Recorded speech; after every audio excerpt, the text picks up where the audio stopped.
not to draw parallels between you and Ford, but Ford Yeah, has a firsthand knowledge of what it's like to have a loved one suffer from addiction. Ford has firsthand knowledge to see yeah, what happens when it yeah. can ruin a life. And so, um, do you?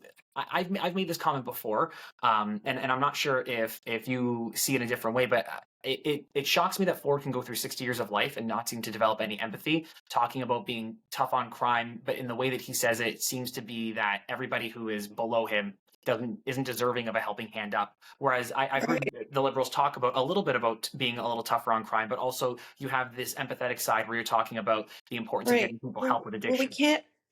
So, Frank, you can't criminalize homeless people or people with addictions. They are people who need help. This is a failure on society that we aren't giving making the help available for them. And maybe he hasn't come to terms with his brother's addiction issues. It took a long time. I got to get permission from my mother to talk about it.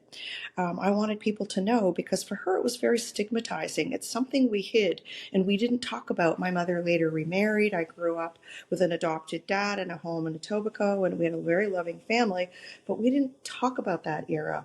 For her, it was it was traumatic and a bad experience, and it was very stigmatizing. So I said to her, "Today it's different, Mom. We have to talk about these experiences and learn from them, and ensure that other people get the help that they need."